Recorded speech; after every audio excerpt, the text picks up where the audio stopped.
been devastating for him and our family. The impact plays over and over in his head. It'll never go away. State and didn't fully understand the consequences that could occur while speeding. Dr. Michael Scott Mayer also testified that scientifically, the brain of an 18-year-old isn't fully developed and wired the same way the brain of a person in their 20s is. How could he do something so stupid? He's a bright kid. It is because the stop and think part of the brain, the frontal lobe, where we stop and think about our action, is not developed.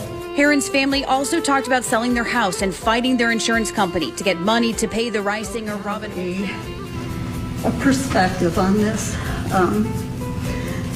So I don't want to seem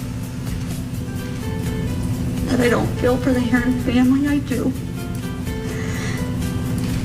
But their perspective on what they've lost can't compare to two sweet souls crossing the street coming home from a party. The state also pulled up a log from Heron's Mustang that details how fast it was going just days before the crash, 162 miles per hour on I-75. This was a crash, not an accident. Please be aware of that. Emotional testimony from David Robinholt, Jessica's husband and Lilia's father, went on for 45 minutes, with him addressing Cameron directly several times. It is critical for you to understand that you've created everlasting pain and depths of sorrow. He described his wife, her character, and personality. He then discussed how it feels to walk into his daughter's bedroom. I can't get the thought out of my head of the entitled monster who killed them.